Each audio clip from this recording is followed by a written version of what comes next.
लकल हम्द या अल्लाह अस्सलातु वस्सलामु अलैका या रसूल अल्लाह अम्मा बाद। सिलसिला है नाजरीन के सवालों के जवाब देने का। नाजरीन में से एक ने हमारे किसी वीडियो के कमेंट्स में ये सवाल किया है कि अगर कोई इशा की नमाज जो फ़र्ज़ है, फ़र्ज़ नमाज अगर नहीं पढ़ा और तरावी पढ़ ली तो क्या उनकी तरावी होगी या इशा की नमाज हुई?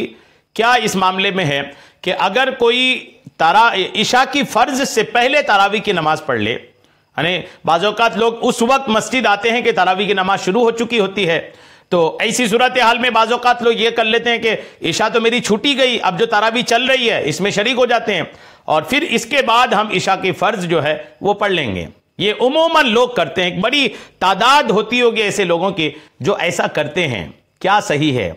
क्या ऐसा करना चाहिए या फिर यह करना चाहिए कि जब आप आए हैं तो पहले इशा का फर्ज पढ़ लें, उसके बाद तरावी में शरीक हो जाएं और जितनी रकअतें छूट गई हैं वो इमाम साहब के 20 रकअत मुकम्मल होने के बाद अपनी अदा कर लें? क्या करना चाहिए इस पे? आइए तवज्जो के साथ सुनिए। पहले तो यह याद रखनी चाहिए कि तरावी का जो वक्त है वो कब शुरू होता है और कब खत्म होता है। आइए सुनिए। तरावी का वक्त इशा की फर्ज नमाज के बाद से फज्र का वक्त दाखिल होने से पहले तक है। यह तरावी का वक्त है। जी हां, तरावी का जो वक्त है वो इशा की फर्ज नमाज के बाद से फज्र का वक्त शुरू होने से पहले तक है। अब इशा की नमाज से पहले जो तरावी पढ़ा उसकी तरावी दुरुस्त नहीं। किसी ने पढ़ ली तो वो सारी की सारी नफल हो जाएगी, तरावी की नमाज उन्हें दोबारा पढ़नी होगी। ये मसला है। जी हां, चूंकि तरावी का जो वक्त है वो इशा के फर्ज के बाद है। अब जब आपने इशा का फर्ज ही नहीं पढ़ा अभी तो फिर तरावी की नमाज का मामला क्या है? अभी तरावी का वक्त ही नहीं हुआ है आपके लिए। हर बंदे के लिए तरावी का वक्त इशा के फर्ज पढ़ लेने के बाद शुरू होता है। अब जब आपने इशा का फर्ज ही नहीं पढ़ा तो आपके लिए तरावी का वक्त अभी हुआ ही नहीं, और जब वक्त ही नहीं हुआ है और आप पढ़ेंगे तो आपकी वो नमाज नहीं होगी।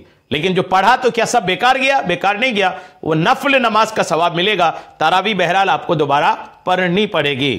जी हां, ये हाशियत तहतावी अला मराक़िल फलाह शरह नूरुल इज़ा जिल्द 1 सफ़ा 413 में है कि वक़्तुहा मा बादा सलातिल इशा अला सही इला तुलुइल फज्र वले तबइयतिहा लिल इशा।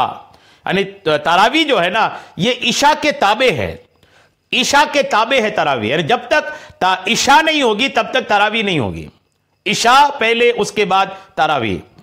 और मजीद एक और हवाला आप सुन लें कि फतवा आलमगीरी में अल्हम्दुलिल्लाह इस तरह के तफसीलात वहाँ पर भी हैं कि जब तक आप इशा नहीं पढ़ेंगे तब तक आपके लिए तरावी की नमाज दुरुस्त नहीं होगी। लिहाजा कभी अगर ऐसा हो गया कि आप उस वक्त पहुंचे हैं कि तरावी शुरू हो गई है तो पहले आप अकेले इशा की अपनी 4 रकअत फ़र्ज पढ़ लें, उसके बाद तरावी में शरीक हो जाएं, जितनी छूट गई वो बाद में अदा कर लें। उम्मीद है मेरी बात आपको समझ में आ गई होगी। अल्लाह करीम हम सबको शरीअत के तमाम मसाइल सीखने, समझने और उस पर अमल की तौफीक अता फरमाए। आमीन। बेजाहिन नबील अमीन सल्लल्लाहु तआला अलैहि वसल्लम।